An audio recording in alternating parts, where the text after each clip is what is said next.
Get Gutsy episode number 185 with Christine Hassler. Help people through their suffering.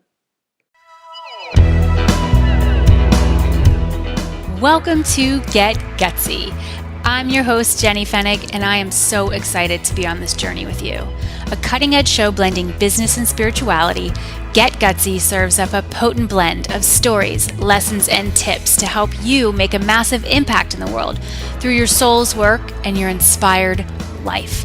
No more going it alone, no more excuses. The world needs more brave women saying yes to leadership. Are you with me? Good. Let's get gutsy now.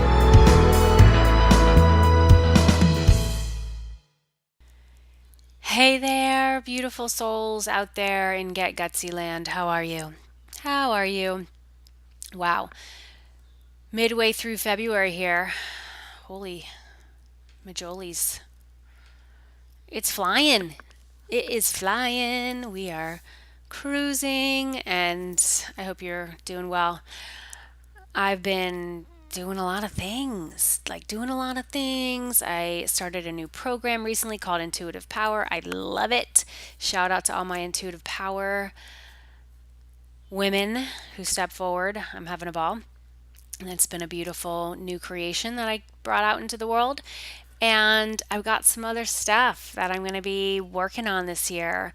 I did a survey recently to the entire tribe. If you completed the survey, thank you. If you're on my email list, you knew about the survey. If you're not on my email list, you should get on. Just go to jennyfennick.com, opt in for something that you see there, and you'll be on my list. And wow, I got such awesome feedback. So thank you. And just keep your eyes open. I got some stuff. I got some things that I want to do, that I want to help you with. And yeah, it's all coming at you. So the other thing I want to say about February is it's just a interesting month. This month is the anniversary of my sister's passing. You might hear me talk more about that. It's always a fascinating time for me, and I'm just staying open as best I can to how I'm feeling and what's happening and how I'm expanding, how I'm growing, how I'm changing, how I'm so grateful to be alive. And if you've lost somebody important in your life, or for me, I don't feel like I've lost my sister. She's still very much with me, but you know what I'm talking about. If somebody close to you dies, they cross over. They're not physically with you. You can't see their body anymore. And that's the hard part. You can't have the same kind of conversations that you used to. I still connect with my sister in powerful ways, but it's hard, it's hard to lose somebody like that close to you. So if that has been your experience too, I'm sorry. I'm sending you so much love, and just stay connected to me.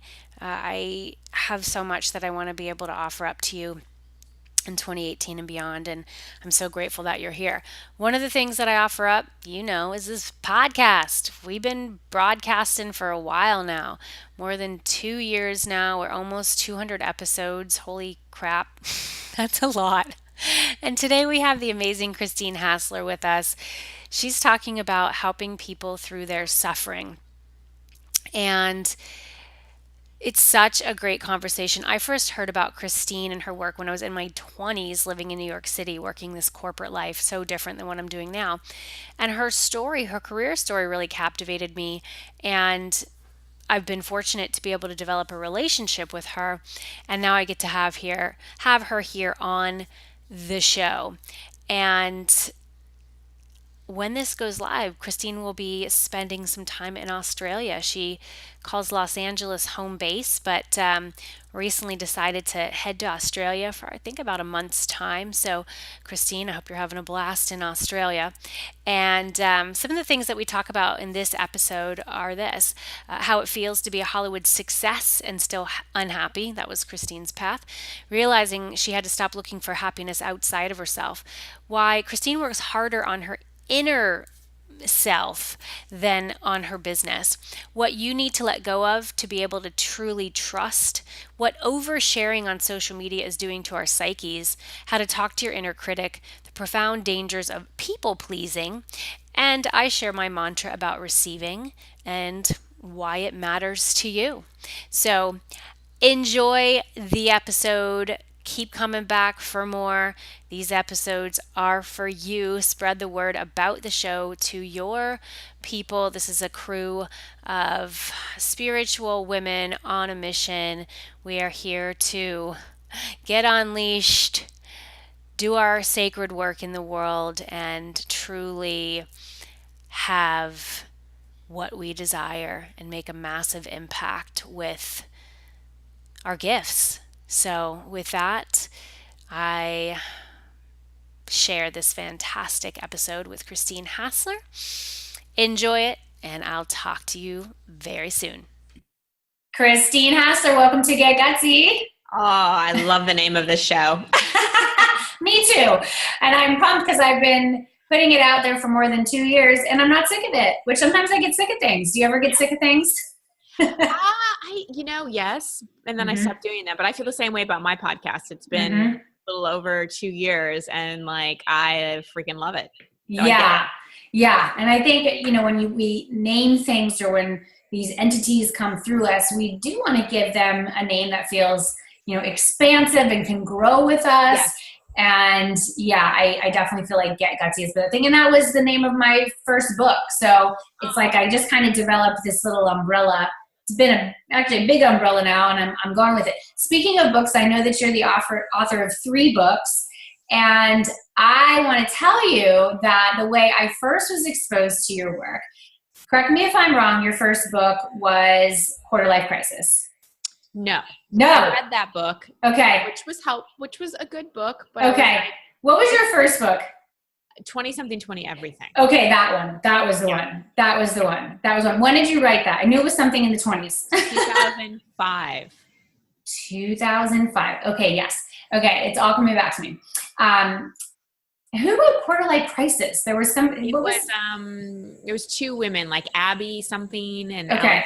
Or something. Okay, I never read that. It was the 20-something, and so I was still, oh my gosh, just in this place of my career where I just knew that what I was doing wasn't working, and it was so scary because. I'm living in New York City. I'm working in New York City. I'm like checking off all the boxes, doing all of the things. Checking off the boxes. And, it was this like terrifying feeling inside to realize, oh crap, I can't keep this up. This is like a charade. Right. And, oh, wow. So thank you for writing that book. It was part of this like women's gathering. I want to say it like I'm going back in time now. And like sometimes I look back and it's like things are hazy. I'm like, what room was I in? Who was there exactly? Plus I have 3 kids, and so my memories haven't changed. And so I was with my girlfriend Maria. It's like I see the room painted in front of me. And it was this gathering for like women professionals in New York City. And it was like this monthly thing where we would get together and kind of rally around like a book. And yours was the book. And yeah, totally. And it was this whole kind of wake up call, like, I'm not alone. Like I'm not the only person who thinks this way, because you feel like there's something wrong with you to feel this way because you have it all going on. I was making good money and all that. And so taking us back to that point, because, you've come, this journey now, gosh, quite some time, like to that period in time, what inspired you to write that very first book? Kind of the same, I was going through the same thing you were going through in a lot of ways, but it wasn't just career. It was, I was still dealing with depression. I was put on antidepressants at like 11 years old. I was dealing with other massive health things. I got dumped by my fiance 6 months before our wedding. I wasn't speaking to my mom for a while because we got in a huge argument about something, and I was in debt. So everything I clung to for safety, security, comfort was slipping through my fingers, and my compensatory strategy, and we can bookmark compensatory strategies and come back to that if you want, because it's a term that I made up and I wrote about in my last book, but basically it's a way to feel more than to compensate when we feel less than. And so mine was being an overachiever. And so how I compensated for massive insecurity, feeling like I didn't belong, feeling like something was wrong with me, feeling like people didn't like me, was to plan and achieve. Plan and achieve, plan and achieve. And not only did that give me kind of an identity, but it also kept me busy enough to not feel. Right. So I was busy achieving, then I didn't have to feel a lot of the feelings that I became wonderful at stuffing under the rug. And, you know, for me, depression, I was a functional depressed person. I think a lot of people think depression is, I'm just sitting in bed crying and I can't move. And depression looks different for different people. For a lot of people, it's like almost a sense of apathy. Like you can still go and work and do, but inside you're instead of incredibly self-critical and just have this heaviness that follows you around. So that all, you know, really started at a young age for me, really 10. And so by the time I was 25, I had a lot of buildup. And let me jump in. What at 10? Was there something that happened at 10 or did it just come on? I had some traumatic things happen, and I also had a lot of bullying and teasing. Got it.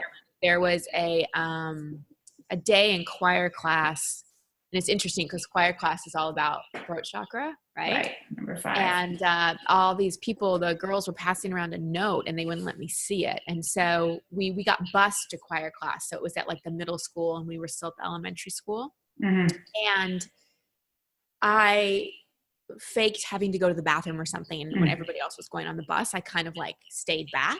And I found the tote tray in Texas. We have these things called tote trays where they had stuck the note, and I pulled it out and it said, Christine Hassler. I think it said, Christine Hassler is a stuck up snob. Don't talk to her. Join the I Hate Christine Club. And in that moment, and we all have these moments like this where our whole belief system, identity, sense of safety and security completely flips. And it's funny because I've done a lot of EMDR therapy, like trauma relief therapy. And that's the memory that will take me in a lot of the time. That one. Because it was like that punch in the gut. You know, when you were talking about Get Gutsy, I was like, wow, I love that name because often it's those punches in the gut that become the inspiration for what makes us gutsy. Yes. But in those moments, we don't feel gutsy at all. We just feel completely like we got punched in the gut. And all the fear and all the anxiety comes up. So I'm really meandering around your question, but to bring it back, I ended up achieving a very high level of success at a young age. And I still wasn't happy. And I was working in Hollywood and I was seeing, wow, even the rich and famous people, some of them aren't happy. So clearly this isn't the formula for success. Right. But I still thought you had to change something on the outside to change something on the inside. And so I just thought, well, I just need to change my career and find what I'm passionate about. And that will make me happy. I lived in, if I do this, then I'll be happy. When I have this, then I'll be happy. So a lot of when, thens, and if thens. Yeah. And so when I left my career, I really thought just reinventing myself was going to be it. But then all those other things happened that I mentioned, the debt, the mom drama, the broken fiance, the health. And it really brought me to my knees, and I realized the common denominator in all those circumstances was me. And I had been seeing a coach since I was about 22, but I was kind of listening to what she said, but kind of not. And I just, you know, my actual fiance actually broke up with me in her office, her house. And it was then when I was just that was kind of the straw that broke the camel's back, where I was just like a mess. And I just dove into personal growth. And that's what gave me the idea for 20-something, 20 everything. Cause I read The Quarter Life Crisis and it's a good book. However, it was more about getting the things on figuring out what you want on the outside. And there was nothing at the time, there was no personal growth books for like young women. And all the personal growth stuff was kind of catered towards older people. And that's what inspired it. And were you just like, I'm going to write a book and that's that? Like, did you have a quote platform? Did you feel like I have this way of getting it out? No, I still kick myself for not leveraging the opportunity I had in 2005 when the book came out to like really, really build from that point. But I again, like when I pivoted from outside in to inside out, I really went in for like a decade. It's only been in the last 2 years. I mean, I've built an amazing business and career and everything like that, but it's only been in the last 2 years that I've really cared about platform, following, being known, all those things, and not cared about it in an ego way, but cared about it more in, I'm at the place now where I've been through so much and I have such a strong foundation. All I want to do is help people through their suffering, you know? And so I want to help millions of people through their suffering so they can step into their full potential. But I really made my priority. I really had to do a strong reorientation and my coaches helped me. They're like, even with Mona, with my first book, she's like, don't care about the PR. Don't care how many people you read it. If you get, I remember there was one time where there was I did some things like the Today Show and CNN, and then there was a strong possibility I was going to do Oprah. And she said, don't do it. You're not ready. And I was like, if I get asked to be on Oprah, I'm going to do it. And luckily the universe took care of it. And I wasn't asked to be on it because my ego would have totally done it. Right. But I think she was right. Like if I had done that, then I would have gone right back into outside in. Got it. So it's been quite an interesting journey to say the least. But when I wrote it, something compelled me to write it. And luckily I had been an agent, so I knew book agents. You know, I'd been an agent, but I knew book agents, and I actually got 49 rejections from publishers. But you just need one yes. And the 50th yes was New World Library, and they ended up publishing that and all my other books. Oh my gosh. Okay, so you pitched it to like 50 publishing houses, 49 rejections. See, that's so good to hear. That's so good and thank you for sharing that. Yeah, that's what was my curiosity. Well, then how did it get out there? And the book world was different than it is now, you know? Yeah. But yeah, you had that experience as an agent and you had connections and so, I mean, that's awesome though. You got on the Today Show and what else did you said? CNN? Was that? Oh gosh, yeah, CNN. A lot. I did a lot of PR for that book. Yeah. I mean, that first book, usually like first books are, you know, tricky too. And so there was like a 4-set play around that book. And I'm like going back to that time. I just remember your name and, you know, absorbing that information and realizing, okay, I'm not the only one, which is so powerful. So the 10 years then you said where you really just took this inside out approach, like walk us through that. You said you weren't really looking at, you know, platform, like what were you doing in those 10 years that like prepared you for where you are now and being able to say, okay, now I'm ready to serve millions who are, you know, alleviate that suffering? Well, I think the biggest thing is, and this is what I teach people in terms of how to build their business, because there's so much out there on marketing and Facebook ads, and just take this course. And how I teach people to build their business is 2 things. Number 1, deal with your inner shit. Sorry. I hope I can say that. You can. Yes. Because then you will naturally attract opportunities that are in alignment with your highest potential. And you don't have to work as hard. It becomes organic. And number 2, just become really, really, really exceptional at what you do. Number 1 has to come first, because I know a lot of people who are really good at what they do, but they haven't resolved their issues around self-worth, finances, insecurities, all those kinds of things. So even though they're really, really good, they end up sabotaging because there's the fear of success and the fear of being seen and the fear of what other people will think and the fear of rejection, all those kind of things. So that has to come first. So for me, you know, I had my coach Mona. I got a master's degree in spiritual psychology. I got another master's degree in consciousness, health, and healing.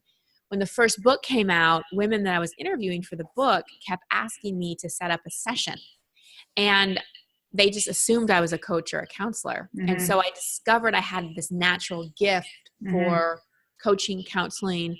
I had been paying my bills by being a personal trainer, and my personal trainer clients just wanted to talk to me. They really didn't want to work out. And honestly, I just wanted to talk to them. I didn't really like touching sweaty people anyway. So it evolved, and then the speaking happened because a lot of people were reading my book and being like, I wish I would have learned this in college. So I pitched myself to a college speaking agency. They booked me. Before I knew it, in 2006, I'm flying all around speaking at college campuses. And then I meet someone named Jason Dorsey, who at the time had been speaking since he was 17. And he was just starting to speak about millennials. And he's like, there's no young women talking about millennials. And he got me into the corporate speaking world. So then that was the basis of my corporate speaking world. And then I ended up doing a women's retreat in 2008. And the facilitator had a moment where she needed to be facilitated. And I just jumped in, and she's like, you're a natural workshop leader. Her name's Britta Johnson. And I want to teach you how to do workshops. So then I started doing workshops and retreats and everything. So my business is coaching, training coaches, retreats, speaking, online courses, the podcast, those kind of things. It was never like, I never was like, I want to be a coach. It all happened organically. And I think that had I not been so beaten down and surrendered, and had I not had people, coaches and teachers that were farther along the path that kept me, one, from going after my egoic desires to just be rich and famous. Because hell, I worked in Hollywood. So of course I totally had that. I mean, totally. Yeah. And also kept me from going into that overachiever, overworker. I mean, people look at me and they must be like, oh my gosh, you must work so hard. And I'm like, I work really hard on my internal stuff. I will not work a 40-hour week. I will not stay up till 2 a.m. and deplete myself working. And I think that's really important for women. We've bought into this BS that we have to work really, really, really hard to be successful. Right. And we have these magical feminine, my friend Christina Rilo calls them feminine superpowers of receptivity and creativity and inspiration. And we have to learn to trust that. Yes. You know, like when I'm ready for a new client, I only work with 4 people at a time. I don't go out and market. I sit and I meditate and I call them in, and I'm like, whoever I have a divine appointment with, bring them. And I do the same thing with my own coaches. I just hired a new coach that I'm so excited about. I'm working with a man for the first time, which I'm so excited about. I know. It's awesome. And I prayed about it, and it, one thing led to another where he was brought into my life. And if people will take away, okay, there's 3 things I hope people take away from me. We'll get to the other 2, but the first thing is we have to let go of control enough to see we can trust life. Too many of us base faith on evidence. And that's not how we develop faith. We develop faith in those times of uncertainty. In those times when we're like, WTF, like, I don't know what's going to happen. But the moment we go into panic, we go into those old programmings, we go into that compensatory strategy. And, sometimes we just need to be in that time of the unknown to see what comes in. Otherwise we create from a place of fear, and that's effective, but depleting. Right. Yes. Let go of control, that you can trust what's happening. That's been a huge lesson for me. One that I think, having my own business lets me practice every single day. And having 3 kids. That too, of just, okay, I'm going to trust where this is all going. And, for those of us who have been these overachievers and the planners, and we've overcompensated for our traumatic experiences and we're afraid to feel and all of that, then we are often those who are, we do hold on so tight because we're afraid of what will happen if we don't have our hand in everything. It's like, if I let somebody else take care of this, or if I just take a step back and, go take a bath or go to bed at a reasonable hour instead of, pushing so hard, because what will happen if I don't produce, X degree on this? And just really, that is the practice. That is the practice. That's why I for me, I feel called to this work, because I know it's where I honestly work out the shit. It's like, I work all this out. And then the more that I'm willing to work this stuff out, the more amazing people I attract in who are also working this stuff out. They're a few steps behind, they're like, oh my, it's so interesting because you mentioned the mother, my mom and I have had a very challenging road. And, I have found the more that, I'm willing to work on some hard stuff and also be honest about where I am, and that, I'm not perfect. And, those girls from your past, they saw you and they were triggered by you in some way. I had that too. I had that. I think a lot of us girls have had that. And, the more that we can just heal those wounds, talk about what's happening. Yeah. I've just been blown away by those who then find me. And then, I'm very real with my people. I will say what's up and they're like, oh my God, I knew I was drawn to you for a reason, but I didn't know that you had this part. And now I get it. It's like, it's like this beautiful redemption. Like, oh yeah. Yes. Right. Do you experience that with your people too? Totally. I mean, it's amazing, even, there's been certain times where I'm going through something and I'm usually pretty tapped into the collective of like whatever is the theme of what people are going through. It's happening in my life too. So I have kind of one foot in the experience of it and one foot in the, like holding space as a light worker and a teacher in it. Yes. And I always want to be that. I always want to be the student and the teacher in it. And so it's that relatability and that vulnerability with, but I think too, one thing that I see happen a little too much is I think sometimes we, with social media especially, we kind of like overshare sometimes and are like over, like, vulnerable. Yes. And I don't think that's necessarily healthy for our psyche. Brene Brown talks about a vulnerability hangover, Yes. Because I think that there's a sacredness to the rawness when something just happens. When you're in it, it's like to give yourself, I saw Brene speak in person once and it was so awesome to hear her talk about that. She's like, you're allowed to just be in it. And then once you get to the other side, you have some perspective. It's not so triggering. You're not like in it at that moment because you don't really have perspective at that point. Exactly. You're just like holding on for dear life. And that's very wise, that discernment. And I want our listeners to take them. You have to discern. You don't need to be spilling your guts every moment. And it can be very unsettling for your people, for your students, for your clients to be like, oh my God, like she's in major crisis right now. That's why we need our coaches, our therapists, our people that we can turn to, like our circle, our women, a mastermind, a circle who we can come to and be real with. I'm like, I don't need to be your coach right now. Like I am just Jenny and I got to be real with you. So, how has that been important for you? Obviously you have this great new coach. You talk about EMDR. Like, what are those power tools that you need as you have, continued to do your work in the world? Oh my gosh. Well, I call it Team Christine. I have my people and I just recently moved from LA down to Encinitas and like I really had to kind of put my team together here. So I always make sure I have a coach. I always make sure that I have like body workers, everything from energy body workers to acupuncturists. I'm always, I had a lot of health stuff at a young age and I was on a lot of medication. And so really my entire 30s has been about like putting my body back together. And it takes a while. Like if you've spent 20 years, kind of physically and emotionally one way, rebuilding your body, it takes some time. You kind of have to deal with like one thing at a time. Yeah. So I make sure I have those. And then I have my meditation practice. I have exercise. I have yoga. I have getting out in nature. I have my friends, like, yes, my girlfriends, but also my guy friends. Like, I think that that's one thing women sometimes underestimate is the power of a really clean, healthy relationship with a male. Yeah. That's not your husband. That's not your boyfriend that you've never slept with, that you don't have that attraction to. Like I have about 4 men. One of them I just officiated his wedding and oh my gosh. Yeah.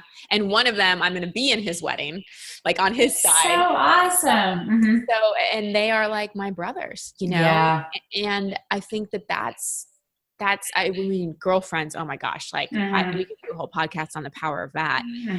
But having those healthy relationships with a male friend is pivotal for me too. Yeah. And it's easy to get away from that, especially, I am married and, my husband would have no problem with that because he's like the least jealous person on the history of the planet, it's so interesting. But I think it was I was in New York at the end of 2017 and I was walking down the block to go visit my first ever apartment in New York, because that's where I started my career. And 57th and 9th, and of course, all the memories come flooding back. And I'm like, oh my God, I moved there when I was 22, and oh my goodness, it's like the fact that I'm still alive is that's the miracle, because it was a work hard, play hard existence. And I had 2 guy roommates, okay? 2 guy roommates. I made the mistake of dating one, at which if you watch The Real World on MTV, it's just not going to go well. No. But I went for it anyway. He and I are not still friends, but the other guy, we were buddies from college, and I got in touch with him, and I took pictures of the place. I sent it to him, like, oh my gosh, I'm remembering back to like all the experiences that we had here, and we hadn't talked in some time. And he told me he was now engaged. I'm like, oh, I'm so excited for you. And so it's just a great point on your end, that there's a lot of beauty that can be, gleaned from that male-female relationship that is not sexual in nature, that is simply, just being able to support one another. Because there's things that guys can give you that girls can't. Like, the thing I love about guys is they're just kind of no nonsense. They don't get real emotional. They get their feelings hurt. It's just like, just this easy thing, when it can be easy, and when you make it clear, like, this is what it is, like, we ain't going that next step. I know. Exactly. Yeah. That's so rad. Okay. So you mentioned, like, you want 3 things to be really taken away from this. So tell us what your other 2 are. So the second one is, sorry, there's like massive helicopters going by. That's right okay. now. It's a signal from the universe. It's a message. Mm-hmm. So the other thing is really, really, really look at your relationship with yourself and your self-talk. And do not think that your inner critic is useful because it motivates you. So the biggest reason why I see women, especially, why they have a hard time toning down their inner critic is because they use her to do things. Like, if I'm critical enough of my body, I'll go to the gym. If I compare myself enough to all these other people building their online business, then maybe I'll sit down and do my website. It's that inner critic that often is tied to, well, if I'm mean to myself or judgmental of myself, or I compare myself, it gets me to do things. And so people have a hard time letting go of that, because then unconsciously or even consciously, they fear that, well, am I going to still do things? So we've got to shift from that inner critic, not necessarily to a cheerleader, because that's too big of a pendulum swing. Okay. We don't go from, this is why, like, people do those positive affirmations and it's like, it sounds really good, but it's not really shifting things in their brain, because to go from this neural net of inner critic to I'm amazing, it's big of a jump for your synapses to make. Right. So you go to that inner coach, like the inner coach responds to the inner critic of like, okay, like, I hear you comparing yourself to this girl. Well, comparison is a projection. What do you see in her that you need to own? And how can we use that? You work with that. You start literally coaching yourself in your own head, having compassion for yourself, saying things like, I did the best I could. Like, what can I learn from it? And I did the best I could, kind of thing. Or instead of being awful to your body to get yourself to go to the gym, be like, okay, let's think about and feel what we feel like when we leave the gym. We have an endorphin rush, like all those kind of things. So it's having that different relationship with yourself and knowing that in order to kind of turn down the volume of the inner critic, you've got to find another way to motivate yourself. Otherwise it's not going to go away, because it's serving a function that's important to you. Anything that's tied to motivation, safety, survival, protection, we can't just get rid of it because it's serving an important function. So people are all like, squash your inner critic, don't listen to her, turn down that mean girl. It's like, it's the wrong approach, because all of those things have a positive intention.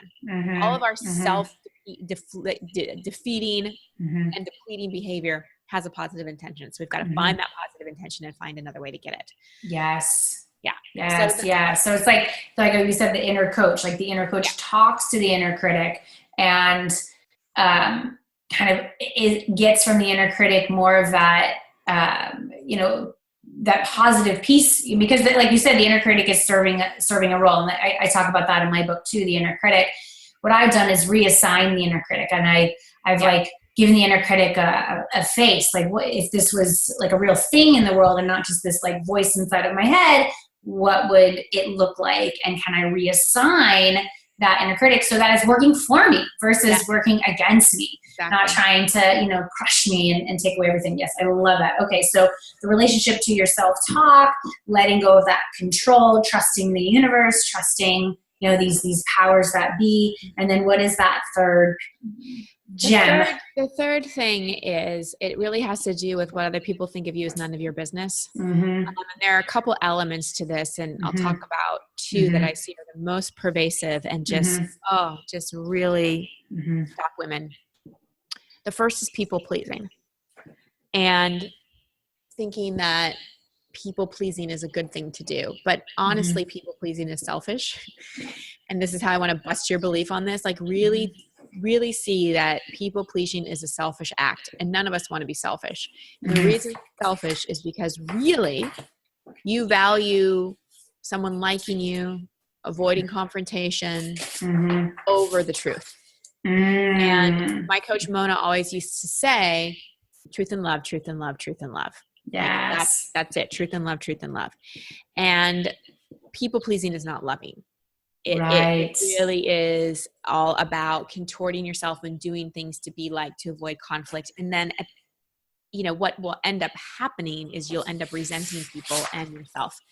I mean, so many people pleasers that I've coached on my podcast are really angry that like, they don't feel like anyone's there for them. And so I remind them, well, I hear you, but you teach people how to treat you. You're a pleaser and you're not asking for your needs and you're not setting your boundaries, then that's what people expect. And then the thing with that is don't expect to set boundaries and have people be like, oh, Jenny, no problem. I completely hear you. That is such a healthy emotional request. And I honor that. No. When you set boundaries with people, most likely they're going to freak out. They're going to be upset. They're going to tell you why you're wrong, blah, blah, blah, blah, blah. And so don't wait to set boundaries until you think you're going to get a good response, because the reason why you're setting a boundary is probably because there's something dysfunctional or unhealthy in the relationship to begin with. Right. So don't expect, I'm open to miracles. Like sometimes you might get a great You response. and me both, but it's rare. It's rare, especially dealing with certain people. Exactly. And then kind of the last thing on the what people think of you is none of your business is don't play small to make other people feel comfortable. That's another theme that I see come up so much is that I'm going to dim my light because one, I'm afraid of what other people will think. And two, I don't want to rock the apple cart, upset the apple cart. I don't want to ruffle any feathers. I don't want to make other people feel bad. So I'm going to downplay. It's a simple example of how this shows up is how you receive a compliment. So women are exceptional at deflecting and diminishing compliments. I will say to a woman, I love that dress. And she'll say, oh, I got it on sale. Thank you. It's like, you got it on sale. You don't need to justify. Right. Or like, oh, this, or oh my gosh, I like your dress too. You're so pretty. Yes, the turn back. It's like hot potato. Exactly. Yes.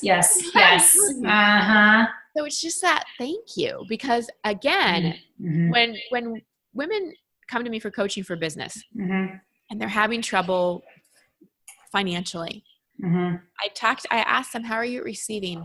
How are you receiving compliments? How are you asking for help? How comfortable do you feel when people give you things or gift you things or offer you things or offer to help you? How are you with that?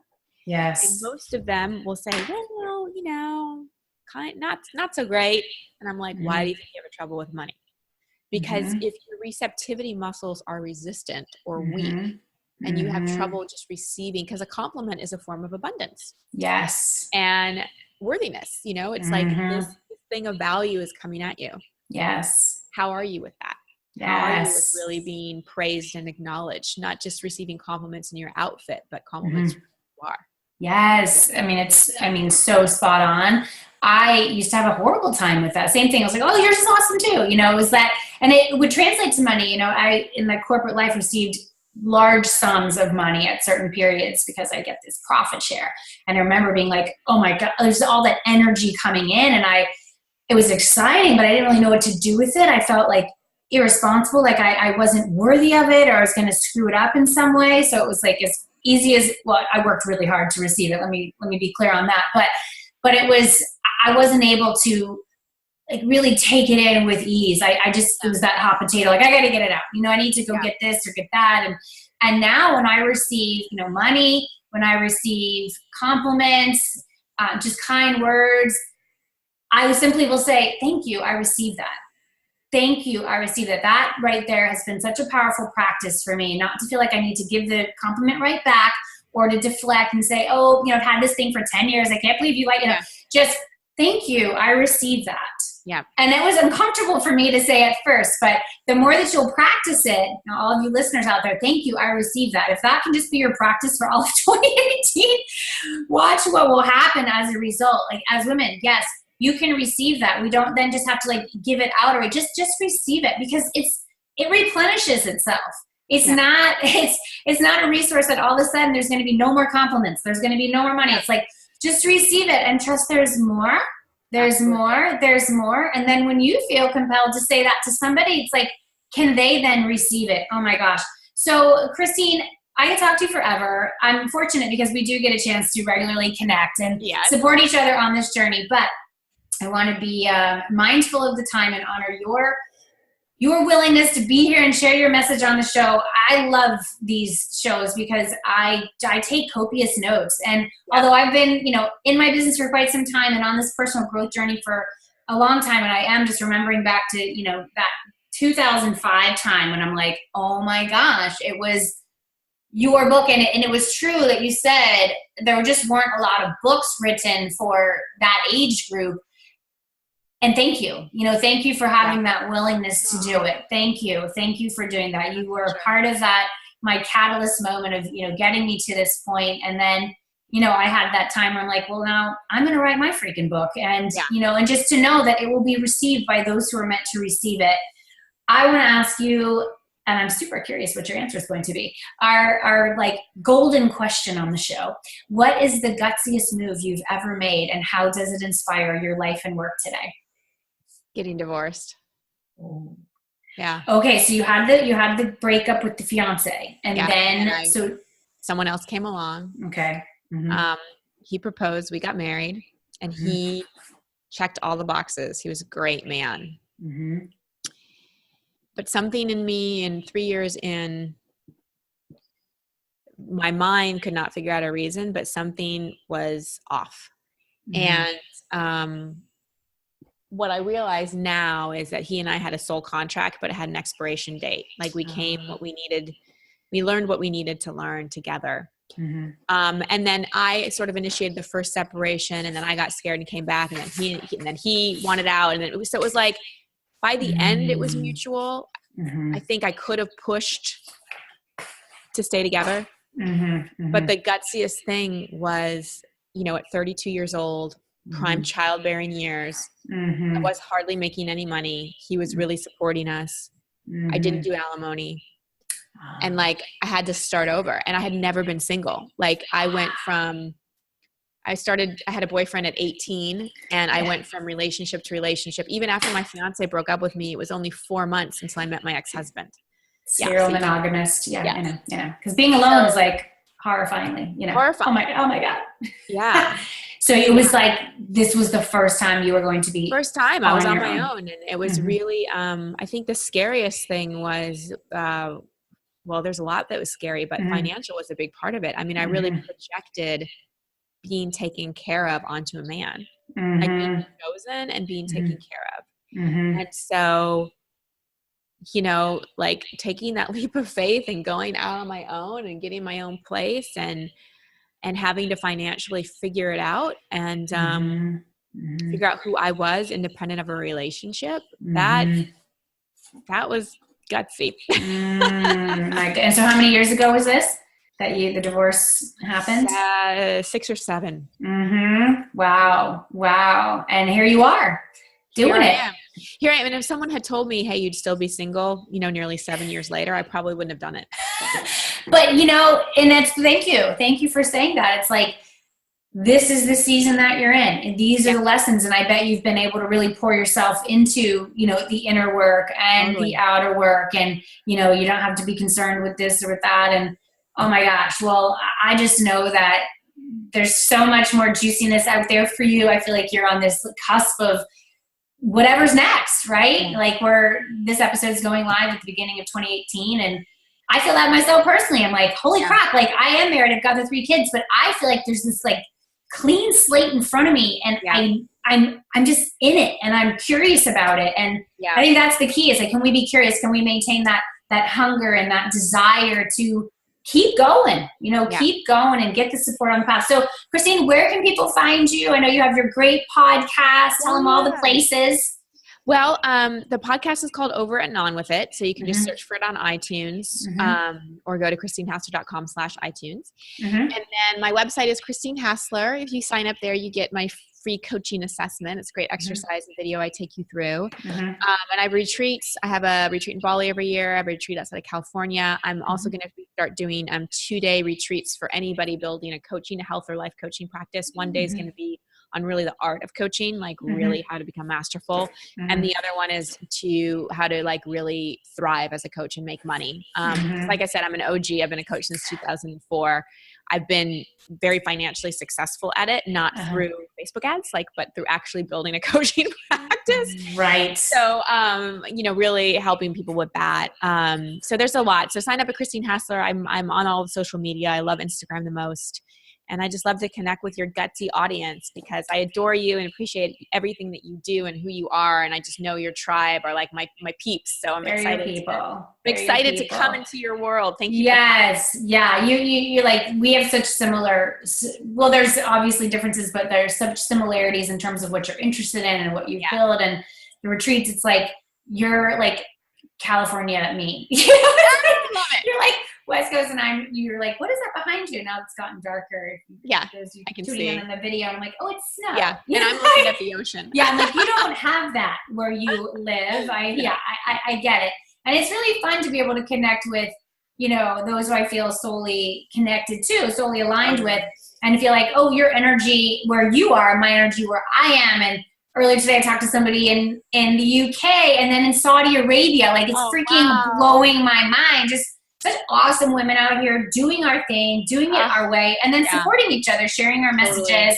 on each other's platforms. So, Christine, you're amazing. Everybody go check her out, christinehassler.com. Go check out Christine's podcast. Yay. And we'll have everything synced up on our show notes page, jennyfennick.com. Just type in Christine. You will find this episode. Everybody, I love you all. I love you, Christine. And I will connect with everybody really soon. It's Jenny Fennick sending you so much love, light, and faith as you get gutsy. I'll see you next time. Hey, this is John Lee Dumas of EO Fire, and you're listening to Get Gutsy with Jenny Fennig. Gutsy leaders unite and ignite. I hope you enjoyed this episode of Get Gutsy as much as I enjoyed creating it for you. Are you responsible for leading and growing your spiritual business?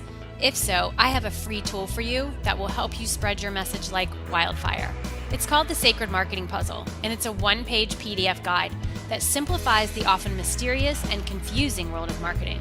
When you use sacred marketing tools to amplify your message, you'll provide huge value to your tribe and grow your business. What are you waiting for? Go to jennyfennick.com/puzzle to get yours instantly. That's jennyfennick.com/puzzle.